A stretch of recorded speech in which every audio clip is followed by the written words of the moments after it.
नमस्कार। युक्ति संस्थान के खास कार्यक्रम गुफ्तगू में आप सभी का स्वागत, अभिवादन। आज की अपनी गुफ्तगू का मुख्य विषय उर्दू भाषा एक परिचय।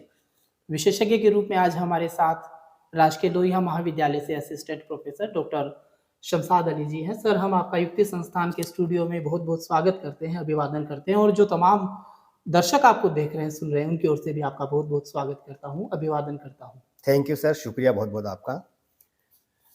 जैसा कि आप जानते हैं कि आज का जो अपना विषय है वह है उर्दू भाषा एक परिचय।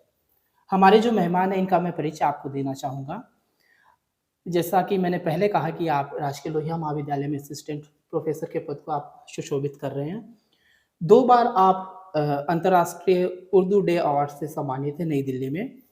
कई बार आप गणतंत्र दिवस और जो स्वतंत्रता दिवस के जिला स्तरीय कार्यक्रम होते हैं उसमें आप जिला कलेक्टर द्वारा भी आप सम्मानित हैं।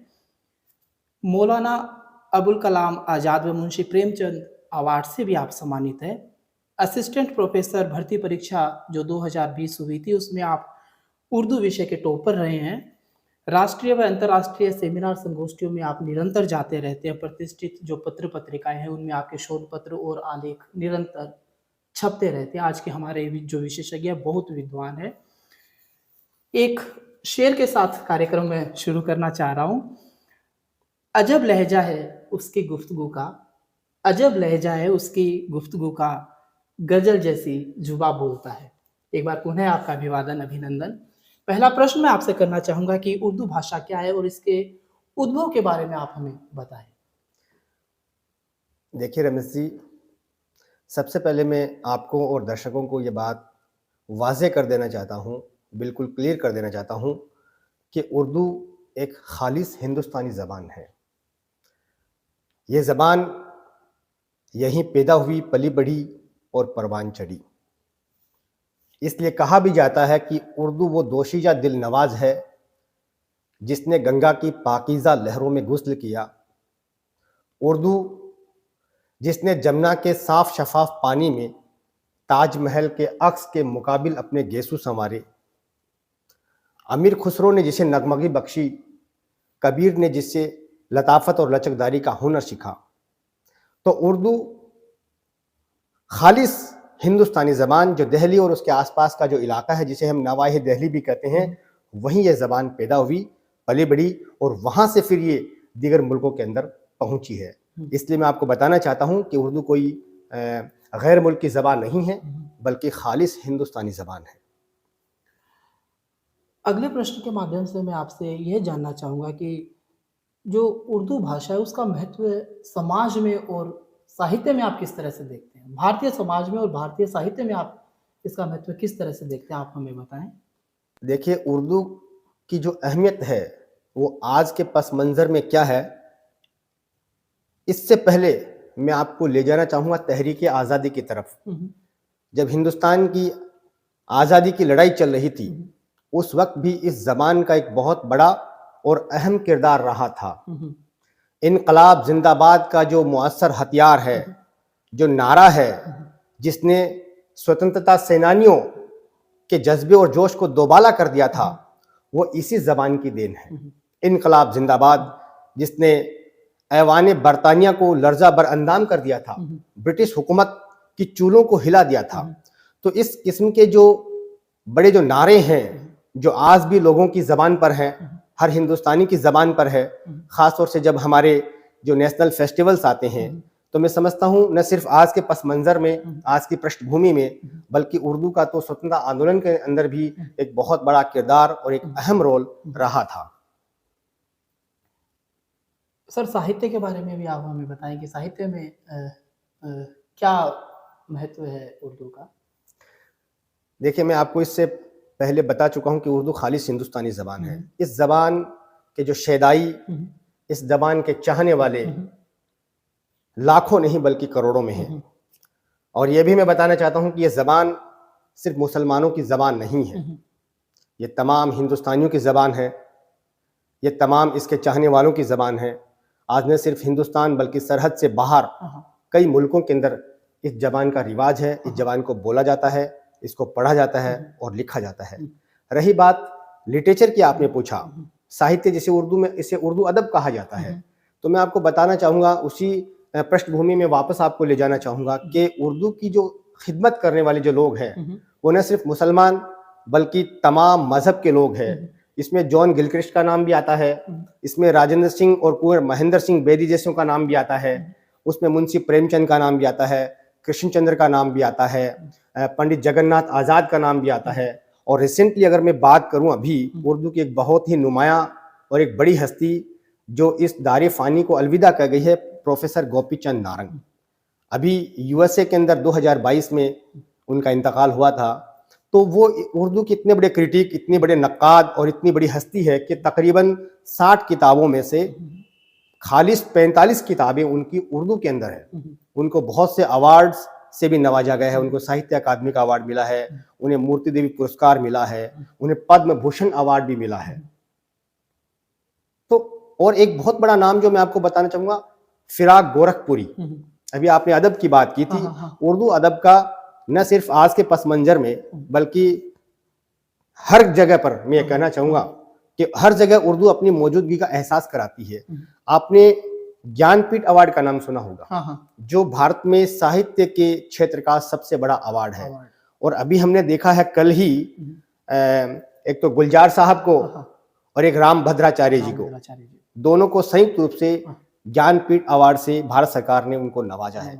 तो मैं जो जिक्र कर रहा था फिराक गोरखपुरी का, जिनका पूरा नाम है रघुपति सहाय फिराक, और मुझे ये बताने में बड़ी खुशी है, बड़ी मसरत हो रही है कि आज़ादी के बाद से लेकर के अब तक उर्दू साहित्य में, उर्दू अदब में जो ज्ञानपीठ अवार्ड भारतीय भाषाओं में दिया जाता है, कभी उर्दू, कभी गुजराती, कभी मलयालम, कभी बंगाली, तो अभी तक उर्दू में सिर्फ 4 लोगों को ही ज्ञानपीठ अवार्ड मिला है। और उन लोगों में सबसे पहली जो हस्ती है, पहली जो शख्सियत है, वो है रघुपति सहाय फिराक। उनके बाद में अली सरदार जाफरी को भी मिला, कुरतुल हैदर को भी मिला और शहरयार को भी मिला। तो फिराक तो उर्दू अदब की आन बान और शान है। तो ये फिराक है, वो मुस्लिम नहीं थे, मुसलमान नहीं थे। मुंशी प्रेमचंद, कृष्णचंद्र, जगन्नाथ आज़ाद, कृष्ण बिहारी नूर, ऐसे सैकड़ों ऐसे नाम हैं जिन्होंने उर्दू अदब को जिंदा रखने में, उर्दू साहित्य के फरोग में, उर्दू की तरक्की और तरवीज में अपना अहम और नुमाया किरदार अदा किया है। सर, अगर भाषाओं की बात करते हैं तो जैसे अंग्रेजी भाषा है, तो लोग चाहते हैं कि हम उसको सीखें, करियर के भी बहुत सारे ऑप्शन होते हैं उसमें, लेकिन अगर कोई व्यक्ति उर्दू में अपना करियर बनाना चाहे तो उसमें क्या ऑप्शन है? देखिए, उर्दू खालिस हिंदुस्तानी ज़बान है और इतना ही नहीं, इसके अंदर करियर के भी बहुत से चांसेस हैं। बहुत से हमारे पास ऐसे मैदान हैं, एक टीचर से लेकर के हम आईएएस तक का जो सफ़र है वो उर्दू अदब के ज़रिए से हम कर सकते हैं। आईएएस जो भारत की सबसे बड़ी प्रशासनिक सेवा है, वहाँ भी एक ऑप्शनल पेपर होता है और उसमें हम उर्दू सब्जेक्ट भी उसमें शामिल है, उसको हम ले सकते हैं। तो मैं कहना चाहूँगा आपको, उर्दू जो ज़बान है वो इस देश को टीचर्स भी देती है, उर्दू ज़बान इस मुल्क को वो है आईएएस अफसर भी देती है, उर्दू ज़बान इस मुल्क को जर्नलिस्ट भी देती है। आप लोग देखते होंगे मीडिया के अंदर और ख़ास तौर से प्रिंट और इलेक्ट्रॉनिक मीडिया के अंदर आज हम देखते हैं उर्दू ज़बान के जो बेशुमार अल्फाज हैं वो इस्तेमाल किए जाते हैं, और वो भी उन लोगों के द्वारा इस्तेमाल किए जाते हैं जो उर्दू को नहीं जानते हैं, उर्दू को पढ़ना नहीं जानते हैं, उर्दू को लिखना नहीं जानते हैं, लेकिन वो उर्दू बोलना चाहते हैं। इसलिए मैं ये बात कहना चाहूँगा कि उर्दू से हर हिंदुस्तानी वाकिफ़ है और हर घरों में उर्दू बोली जाती है। अब हमें इस चीज़ का एहसास नहीं, इस बात का हमें एहसास नहीं है कि जिन लफ्ज़ों का इस्तेमाल हम लोग कर रहे हैं वो उर्दू ज़बान से उनका ताल्लुक है या नहीं। एक्चुअल में क्या हुआ कि हिंदी के अंदर इस तरीके से घुल मिल गई है कि हमें उन दोनों को सेपरेट करना मुश्किल हो जाता है हमारे लिए। अब लफ्ज़ हिंदी है, ये उर्दू ज़बान का। अब मैं साथ में एक दिलचस्प बात और बता दूं आपको चलते चलते कि उर्दू एक ज़बान का नाम है, एक लैंग्वेज है, एक भाषा है, लेकिन दिलचस्प बात देखिए, खुद उर्दू जो शब्द है, खुद उर्दू जो लफ्ज़ है, वो भी उर्दू ज़बान का नहीं है। और इतना ही नहीं, आप जब डिक्शनरी खोल करके देखेंगे, शब्दकोश को झांकेंगे उसमें, तो आपको इवन ए सिंगल वर्ड, एक शब्द भी, एक लफ्ज़ भी ऐसा नहीं मिलेगा जिसके आगे ये लिखा हुआ हो कि ये उर्दू ज़बान का लफ्ज़ है। खुद उर्दू है वो टर्किश ज़बान का लफ्ज़ है, तुर्किश भाषा का शब्द है उर्दू। उर्दू जो जबान है वो खालिस हिंदुस्तानी जबान है, ये भी उर्दू भाषा का एक शब्द है। अब ये और बात है कि इसमें फारसी है, इसमें अरबिक है, इसमें तुर्की है, इसमें संस्कृत है, इसमें अंग्रेजी है, बहुत सी जबानों को मिला करके एक नई जबान बन गई है जिसे हम उर्दू कहते हैं। सर, उर्दू भाषा के विकास में सरकारें अपनी कैसे भूमिका निभा सकती हैं और आम जो जनता है जिसमें आप और हम हैं, अपनी क्या भूमिका हो सकती है उर्दू भाषा के विकास में, मैं आपसे जानना चाह रहा हूँ। देखिए, उर्दू जबान की तरक्की, तरवीज और इसके फरोग में सरकारों का एक बहुत बड़ा और एक अहम किरदार होता है, इसमें कोई शक नहीं है। मिसाल के तौर पे मैं आपको बताना चाहता हूं, राजस्थान की मैं बात करूंगा, 2013 में स्कूल लेक्चरर्स की 221 वैकेंसीज आई थी और जहां तक मेरी नोटिस में है, आजादी के बाद में इतनी बड़ी तादाद में उर्दू व्याख्याता की सबसे बड़ी भर्ती थी। 2013 में 221 सीटों पर यह आई थी और मुझे खुशी है ये बताते हुए भी कि आउट ऑफ 221, 221 में से पहली दफा राजस्थान की सरजमी पर 70 मेरे जो गैर मुस्लिम बहन भाई है वो इस जबान के सहारे से, इस जबान को पढ़ लिख करके, इस जबान को सीख करके वो स्कूल लेक्चरर्स बने हैं। ये अपने आप में एक बहुत बड़ी बात है और इस बात को हमें नोटिफाई करना चाहिए। आमतौर पर जैसे ही उर्दू जबान का जिक्र होता है, हमारे जहन के अंदर एक वो इस तरह की जो बात है वो घर कर जाती है कि माइनॉरिटी का मसला होगा या अकलियतों का मसला होगा, जबकि ऐसा हरगिज नहीं है। ये एक बहुत बड़ी तादाद होती है, तकरीबन 1/3। अभी आपने जो पूछा था कि सरकारों का इसमें क्या रोल होता है, तो रमेश जी, मैं आपको और दर्शकों को ये बात बताना चाहता हूं कि सरकारों का कितना बड़ा रोल होता है। उसकी जो ये दलील मैं आपको पेश कर रहा हूं कि जो 13 में 221 लेक्चर्स की भर्ती आई थी, उसके बाद में स्कूल लेक्चरर्स की 2 दफा वैकेंसीज आई। एक दफा 2015 में तकरीबन 13,000 लेक्चरर्स की भर्ती और उसके बाद में अप्रैल 2018 में 5,000 स्कूल लेक्चरर्स की भर्ती। यानी दोनों को जोड़ा जाए तो कुल मिलाकर के हम कह सकते हैं कि 18,000 वैकेंसीज आई। लेकिन विडंबना देखिए, लेकिन हैरत अंगेज बात देखिए, उन 18,000 लेक्चर्स की भर्ती में एक भी उर्दू लेक्चर्स की भर्ती शामिल नहीं थी। ये बड़ा रोल सरकार का ही होता है। एक बात मैं और आपको वाजे करना चाहता हूं, मैं आपको आज से 23 साल पहले ले जाना चाहूंगा। 2000 में जब मैं बतौर उर्दू टीचर मैंने अपना करियर की शुरुआत की थी, उस वक्त 400 उर्दू टीचर्स की भर्ती पूरे राजस्थान में आई थी और आज तकरीबन 20-22 साल के बाद में, और सरकार जो है हिसाब से तो उसके 4-5 गुना ज्यादा वैकेंसीज आनी चाहिए, क्योंकि जनरेशन आ जाती है, कितने बड़े पढ़ लिख करके इस कतार में खड़े हो जाते हैं। 221 के बाद में अभी रिसेंटली पीछे सरकार ने तकरीबन 40 उर्दू लेक्चर्स की वैकेंसी निकाली है, पिछली गवर्नमेंट ने 40 वैकेंसी। अब ये बताइए, ये जबान को आगे ले जाने का तरीका है, उसको पीछे धकेलने का तरीका। लेकिन चूंकि उर्दू जबान के अंदर वो कशिश है, वो जाज़िबत है कि वो लोगों के दिलों में राज करती है, वो लोगों के जहनों में पलती है, इसलिए इसको मिटाना बहुत मुश्किल है, नामुमकिन है। लेकिन रोजगार के एतबार से देखें तो सरकारों को, चाहे वो किसी भी सियासी जमात की सरकार होगी, मैं उनसे मुतालबा करना चाहूंगा कि वो उर्दू के फरोग के लिए, इसलिए कि खालिस हिंदुस्तानी जबान है, आज़ादी से लेकर के अब तक इस जबान का रोल है, इसलिए सरकारों को बड़े दिल के साथ में इस जबान की ज्यादा से ज्यादा वैकेंसीज है वो निकालनी चाहिए, ताकि इसके पढ़ने वाले, इसके सीखने वालों की तादाद भी बढ़ती रहे। उर्दू में हिंदी, अरबी, फारसी का जो मिश्रण है, उदाहरण देके भी आप हमें बताएं, हम कैसे देखें कि कौन सा शब्द किसका है। ये भी आपने एक बहुत ही दिलचस्प और अच्छा सवाल किया। मैं आपको बताना चाहता हूं कि आपने जो कार्यक्रम की जो सीरीज, जो श्रृंखला आपने शुरू कर रखी है, लफ्ज गुफ्तगू, ये पर्शियन जबान का लफ्ज है, फारसी भाषा का शब्द है। अभी मैंने आपको बताया था, खुद उर्दू है वो भी उर्दू जबान का नहीं है, इसमें आपको पर्शियन के वर्ड मिलेंगे, इसमें आपको अरबी के वर्ड मिलेंगे, इसमें आपको तुर्की के लफ्ज मिलेंगे। तो अभी लफ्ज जो गुफ्तगू है वो फारसी जबान का लफ्ज है।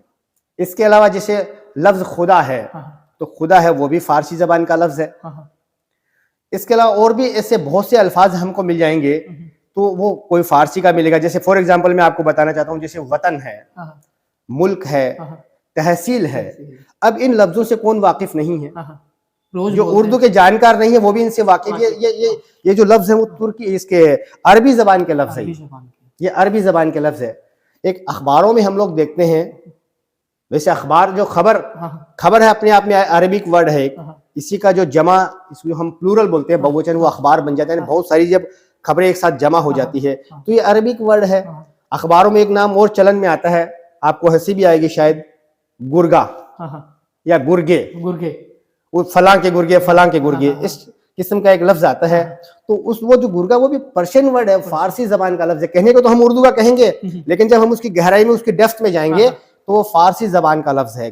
गुर्ग से बना, गुर्ग कहते हैं भेड़िए को, जो जंगली भेड़िया होता है उसको गुर्ग कहते हैं, और उसी से हम लोग गुर्गे या गुर्गा इस्तेमाल करते हैं, जबकि जो सही लफ्ज है वो गुरगा होता है, गुरगा। इसी तरीके से जैसे हम देखते हैं बेगम, बीवी, चाकू, यलगार, तो ये तमाम जो लफ्ज है वो उर्दू में इस्तेमाल होते हैं, लेकिन तुर्की जबान के लफ्ज है। ये तुर्की जबान के। तो मैंने आपको अरबी बताए, मैंने आपको फारसी बताए, मैंने तुर्की बताए, तो कहने को तो अलग अलग जबानों के लफ्ज है, लेकिन वो सारे जो लफ्ज है ना उनसे हम बखूबी वाकिफ है। हम तो तमाम हिंदुस्तानी वाकिफ है, और हम अपनी रोजमर्रा की जिंदगी में उन लफ्जों का बखूबी इस्तेमाल करते हैं। उनको न सिर्फ इस्तेमाल करते हैं बल्कि हम उनको समझते भी हैं। सर, उर्दू के शब्द भी हमें बताइए इस कार्यक्रम में, जो हम आम भाषा में इस्तेमाल करते हैं। आपने वो अरेबिक शब्द बताए, फारसी के बताए, उर्दू के भी एक दो शब्द आप। मैं आपको पहले से बता चुका हूं कि खुद उर्दू है, वही उर्दू जबान का लफ्ज नहीं है। उर्दू तो बहुत सी जबानों को मिलाकर के बनाया गया, इसलिए इसको मिली जुली जबान भी कहते हैं। और उर्दू का जो सिलसिला है वो शुरुआत में जब ये उर्दू बन रही थी, देखिए मैं आपको बताना चाहता हूं कि अभी मैंने बताया था आपको कि उर्दू खालिस हिंदुस्तानी जबान है। वो कैसे है? क्योंकि इसकी जो एहसास है, इसकी जो बुनियाद है, वो खड़ी बोली के ऊपर है। खड़ी बोली के ऊपर खड़ी। वैसे तो इस पर मेवाती का भी असर है, इस पर ब्रज भाषा का भी असर है, इस पर हरियाणवी का भी असर है, लेकिन उर्दू की जो बुनियाद है वो जिस पर खड़ी है वो खड़ी बोली है, उसका नाम खड़ी बोली है। और ये गंगा और जमुना के जो बीच का जो इलाका है, मुरादाबाद, मेरठ, बिजनौर, ये जो इलाका है, तो वो जो इलाका खड़ी बोली है उस पर उसकी इमारत खड़ी हुई है उर्दू की। तो इसलिए खालिस हिंदुस्तानी जबान है। और वैसे अगर हम बात करते हैं तो इसका जो सिलसिला है वो संस्कृत से जाकर के मिलता है। संस्कृत के बाद में प्राकृत का दौर आता है, फिर अपभ्रंश का दौर आता है ना, फिर शोरशनी अपभ्रंश आता है, फिर वो पश्चिमी हिंदी जिसमें 5 बोलियां आती है, ब्रज भाषा आती है, बुंदेली आती है, कन्नौजी आती है, हरियाणवी आती है, और फिर खड़ी बोली आती है। फिर फारसी और खड़ी बोली का जब मेल होता है ना, तो कई जबानें वजूद में आती है, जिसमें एक अहम जबान उर्दू भी है। और हिंदी जो है वो भी बहुत प्राचीन जबान नहीं है। संस्कृत तो प्राचीन जबान है, फारसी भी है, लेकिन उर्दू और हिंदी की जो इब्तिदा है वो साथ साथ हुई है। और मैं आपको ये दिलचस्प बात और बता दूं चलते चलते कि उर्दू के बहुत से जो नाम है उसमें इसका एक नाम हिंदी भी है। हिंदी ये फारसी भाषा का शब्द है। अभी आप पूछे थे कौन सा जबान, कौन सा लफ्ज किस जबान का, तो हिंदी है वो फारसी भाषा का शब्द है। लफ्ज हिंदू है वो भी पर्शियन वर्ड है, वो भी फारसी जबान का है। और लफ्ज हिंदुस्तान है वो भी फारसी जबान का है। देखिए भारत के जब संविधान की हम बात करते हैं तो संविधान में हमारे देश को, हमारे मुल्क को, हमारे वतन को 2 नामों से याद किया जाता है, एक तो भारत और एक इंडिया। लेकिन इस मुल्क को जो लफ्ज हिंदुस्तान का जो तोहफा दिया है वो उर्दू अदब और उर्दू साहित्य की देन है। इसलिए जो आप पूछ रहे हो कि उर्दू के कौन कौन से लफ्ज, वैसे तो सारे ही उर्दू के हैं, लेकिन जब हम गहराई में जाएंगे तो कोई पर्शियन का मिलेगा, कोई अरबिक का मिलेगा, कोई तुर्की का मिलेगा। हिंदी और उर्दू को माँ और मौसी की भूमिका में अपन देख सकते हैं। बहनें हो गई दोनों, बहनें माँ और मौसी नहीं, इसको हम बहनें कहेंगे। देखिए हिंदुस्तान में इसकी जो शुरुआत अपन देख सकते हैं, माँ की भूमिका में, मौसी की भूमिका में, बहनें हो गई वो दोनों। देखिए इसलिए हिंदी और जो उर्दू है इन दोनों को जुड़वा बहनें कहते हैं, क्योंकि दोनों की इब्तिदा है वो साथ साथ हुई है। और उर्दू के जो बहुत से नाम है, शुरुआत में इसको रेख्ता के नाम से जाना जाता था। इसका नाम अमीर खुसरो के जमाने में हिंदवी भी हुआ, इसका हिंदी और हिंदवी। और जब ये यहाँ से दक्कन में चली गई फौजों के साथ में तो इसका नाम दक्कनी पड़ गया। गुजरात की तरफ गई तो गुजरी कहलाया, और लाल किले तक पहुंची तो उर्दू मोहल्ला हो गई। तो उर्दू जबान के भी बहुत से नाम है, जिसमें इसका एक नाम है वो हिंदी भी है। अब जैसे उर्दू के जो पहले, उर्दू और हिंदी दोनों के माने जाते हैं अमीर खुसरो, जिनका बहुत मशहूर गाना हम लोग देते हैं गुलामी फिल्म का, जिसमें लिरिक्स दिया था गुलजार ने। और गुलजार साहब को कल जो ज्ञानपीठ अवार्ड जो साहित्य का सबसे बड़ा मिला भी है। और उस फिल्म की जो शूटिंग है वो तो हमारे ये जो फतेहपुर शेखावाटी है इसके आसपास हुई थी। तो अमीर खुसरो ने जो लिखा था ना, वो पहला जो उनका जो मिसरा है वो फारसी जबान में है। वो समझ में नहीं आता, इसलिए हम गुनगुनाने में लोगों को अच्छा लगता है। और जिस दिन वो उसका मतलब समझ जाएंगे तो मैं समझता हूँ उनको बहुत ज्यादा अच्छा लगेगा। जिहाल मस्की मकुन बरंजिश बहाल हिजरा बेचारा दिल है, सुनाई देती है जिसकी धड़कन तुम्हारा दिल या हमारा दिल है। तो जो दूसरी जो पंक्ति है जिसका आप मतलब आसानी से समझ रखे, उसमें जो खड़ी और ब्रज है ना, उसका वो मिला जुला रूप है। वैसे उर्दू पर ब्रज का भी असर बहुत है, मैंने अभी आप बता चुका हूं मैं आपको। जैसे अयोध्या, तो अयोध्या को हम उर्दू में अयोध्या बोलते हैं, यतन को हम उर्दू में जतन बोलते हैं, योगी को हम जोगी बोलते हैं। तो ये जो ये की जगह जो जय का इस्तेमाल हो रहा है, यमुना को हम जमुना बोलते हैं, तो यह की जगह जो जय का जो इस्तेमाल है, ये उर्दू पर ब्रज भाषा का असर है। बहुत से भाषाओं का मैंने कहा ना असर पड़ा है उर्दू के ऊपर।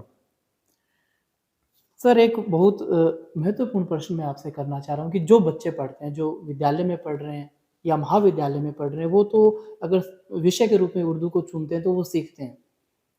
लेकिन कई लोग ऐसे हैं, उनका विषय नहीं रहा है या फिर उनको स्कूल या कॉलेज में जाने के अवसर नहीं मिले हैं, वो भी उर्दू अगर सीखना चाहें तो वो कैसे सीखें, कहाँ संपर्क करें?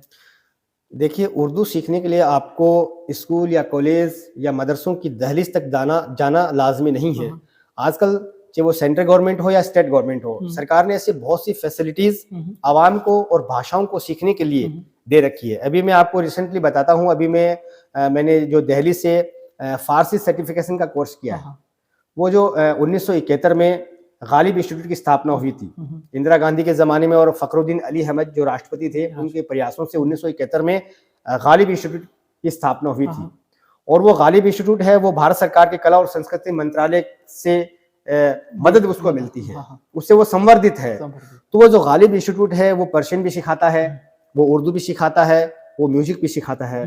तो जो उर्दू सीखना चाहते हैं, जो फारसी सीखना चाहते हैं, वो गालिब इंस्टीट्यूट का सहारा भी ले सकते हैं। इसके अलावा भारत सरकार का, जिसे हम पहले HRD बोलते थे, मानव संसाधन विकास मंत्रालय, जिसका नाम आजकल शिक्षा मंत्रालय हो गया, उसके अधीन जो चलता है NCPU, अगर आपने नाम सुना होगा तो national council for promotion of Urdu language, तो वो भी उर्दू के डिप्लोमे करवाता है और बहुत कम कीमत के ऊपर, तकरीबन 200-300 रुपए उनकी फीस है, और इतने में कोई भी व्यक्ति है उर्दू भाषा को सीख सकता है और भारत सरकार से उसका जो डिप्लोमा है वो भी हासिल कर सकता है। तो इससे बहुत से केंद्र हैं, बहुत से इंस्टीट्यूशंस हैं जो उर्दू सिखाते हैं।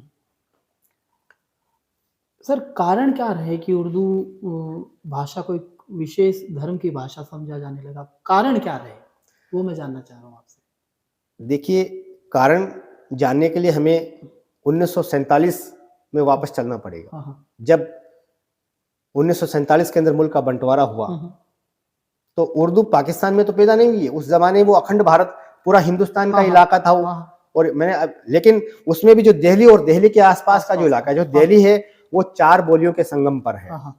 खड़ी बोली का इलाका, इधर ब्रज का इलाका, मेवाती का इलाका और हरियाणवी का इलाका। लेकिन उर्दू तो पूरे हिंदुस्तान की जबान थी, आजादी में इसका बहुत बड़ा रोल रहा था। लेकिन जैसे मुल्क का बंटवारा हुआ ना, उसके बाद ये थोड़ी सी भावनाएं जो है वो घर करने लग गई है। जबकि इसकी पैदाइश तो दिल्ली के आसपास हुई थी। और कुछ इंसान की जो जहनियत होती है, जो इंसान की जो नैरो माइंडेडनेस होता है, अभी मैंने आपको जिक्र किया था, कितने नाम मैंने आपको गिनवाए थे। तो उर्दू की तो मैं कहता हूँ मुंशी प्रेमचंद, कृष्ण चंद्र, है ना, कृष्ण बिहारी नूर, जगन्नाथ आजाद, गोपीचंद नारंग, कितने मैंने बेशुमार ऐसे, फिराक गोरखपुरी है। तो उर्दू की बहुत बड़े पैमाने पर इन लोगों ने खिदमत की है। तो अगर हम ये ऐसी बातें करते हैं कि उर्दू किसी एक मजहब की है, तो ये बचकानी और बेमानी बातें इनको मैं समझता हूँ। और जो ज़ईफुल अक्ल होते हैं, जो कम अक्ल, में यही कहना चाहूंगा, बाकी उर्दू का किसी भी जबान का जो ताल्लुक है वो किसी भी भाषा से नहीं होता है, और न उसके मजहब और उसके अकीदे पर उसका फर्क पड़ता है। जैसे जब अंग्रेजों ने कलकत्ता के अंदर फोर्ट विलियम कॉलेज बनाया था, तो उसका मकसद ये था अंग्रेजों को उर्दू जबान सिखाना, इसलिए कि वो भारत पर काबिज होते जा रहे थे। अब यहाँ पर अच्छा शासन करने के लिए, आवाम की जबान और आवाम की बातों को समझने के लिए, उनकी जो परेशानियां उनको समझने के लिए यहाँ की जबान से वाकिफ होना जरूरी था। इसलिए अंग्रेजों ने खुद उर्दू सीखने के लिए कलकत्ता में फोर्ट विलियम कॉलेज की स्थापना की है। तो जबान का ताल्लुक न तो मजहब से है, जबान का ताल्लुक न किसी मुल्क से है, ये सबकी जबान है, तमाम हिंदुस्तानियों की जबान है और तमाम चाहने वालों की जबान है। इसलिए मैं इस किसी भी जबान के ऊपर किसी भी मजहब का जो हम ठप्पा लगाते हैं वो बिल्कुल गलत है। इस अकीदे के अंदर मेरा बिल्कुल भी यकीन नहीं है। जो नई पीढ़ी है उसको उर्दू से कैसे जोड़े? ये भी बहुत अच्छा सवाल आपने किया। उर्दू हमारे हिंदुस्तान का जो कंपोजिट कल्चर है, हिंदुस्तान की जो गंगा जमुनी तहजीब है, उसके अंदर उर्दू रची बसी हुई है और तमाम मजहब के लोग, तमाम समुदायों के लोग इस जबान को बोलते हैं, इसलिए कि इस जबान में वो कशिश है, वो जाज़बियत है जो हर किसी को अपना बना लेती है। अभी ये देखिए आप फिल्मों के अंदर, अभी मैं जिक्र कर रहा था अमीर खुसरो का जिहाल मस्की मकुन रंजिश, और वहां से लेकर के, है ना, आजकल हम जो नए जो गाने चल रहे हैं, खासतौर से फिल्मी दुनिया की अगर हम बात करते हैं और फिल्मी नगमों की अगर हम बात करते हैं, फिल्मी गानों की हम बात करते हैं, तो वो उर्दू के बगैर एक कदम भी आगे नहीं बढ़ सकते। हमारी जो नई जनरेशन से यकीनन वो उनको फिल्में भी अच्छी लगती हैं, उनको गाने भी अच्छे लगते हैं, और जब उनको ये पता चलेगा कि ये उर्दू जबान के लफ्ज है तो यकीनन उनको उर्दू से मोहब्बत होगी, इसमें कोई शक नहीं है। डिपार्टमेंट ऑफ पुलिस को आप देखिए, बहुत से उर्दू के अल्फाज है वहां पर इस्तेमाल किए जाते हैं, और जिस पेशे से आपका ताल्लुक है, आप लॉयर हो, आप बैरिस्टर हो, आप वकील हो, अब ये लफ्ज वकील है, देखिए ये भी अरबिक वर्ड है, वकील, नायब या मददगार। तो ये अदालत, जहां अदल किया जाता है, अदल कहते हैं इंसाफ को, जहां इंसाफ मिलता है, मुंसिफ इंसाफ करने वाला, मुलजिम जिस पर इल्जाम लगा है, मुजरिम जिस पर जुर्म साबित हो गया है। तो ये बहुत से ऐसे अल्फाज है रोजमर्रा में हम इस्तेमाल करते हैं, खासतौर से कानून से जो जुड़े हुए जो लोग हैं, आप बखूबी इनका मतलब अच्छे से जानते हो, हालांकि आप उर्दू नहीं जानते हो। मैंने अभी कहा था ना, उर्दू नहीं जानने वाले भी बहुत से उर्दू लफ्जों का इस्तेमाल करते हैं। तो मैं समझता हूँ इस प्रकार का जब प्रचार प्रसार होगा और इसको हम सही वे के अंदर उर्दू जबान को आगे ले जाने की कोशिश करेंगे, तो मैं समझता हूँ कहीं कोई दिक्कत नहीं। इसके फलने और फूलने में इसके चाहने वाले हजारों लाखों नहीं बल्कि करोड़ों लोग हैं। सर, आज की आपसे गुफ्तगू वाकई में बहुत अच्छी लगी मुझे भी, और हमारे दर्शकों को भी बहुत अच्छी लगी होगी। अब इस कार्यक्रम के माध्यम से जो दर्शक आपको देख रहे हैं, सुन रहे हैं, उनको आप क्या संदेश देना चाह रहे हैं? दर्शकों को तो मैं यही कहना चाहूँगा कि उर्दू है वो एक शीरी ज़बान है। शीरी कहते हैं मीठी ज़बान को। ये मोहब्बत की ज़बान है, ये भाईचारे की ज़बान है, ये इत्तेहाद की ज़बान है। मैं पहले ज़िक्र कर चुका हूँ, तहरीक आज़ादी के अंदर भी इस ज़बान का एक बहुत बड़ा और एक अहम रोल रहा है। अल्लामा इकबाल ने कहा था कि वतन की फ़िक्र कर नादा, मुसीबत आने वाली है, तेरी बर्बादियों के मशवरे हैं आसमानों में, न समझोगे तो मिट जाओगे हिंदुस्तान वालों, तुम्हारी दास्तान तलक न होगी दास्तानों में। तो ये उर्दू की जो अल्फाज थे, इनकलाब जिंदाबाद का मैंने अभी जिक्र किया था। तो जो नई पीढ़ी है, जो दर्शक है, उनसे मैं ये कहना चाहूँगा कि आज उर्दू सीखने के लिए बहुत से प्लेटफॉर्म आप लोगों के सामने हैं, और यहाँ तक कि मैं आप लोगों को बताना चाहता हूँ कि मैं खुद भी जो है आप लोगों को उर्दू सिखाने के लिए हमेशा तैयार रहता हूँ।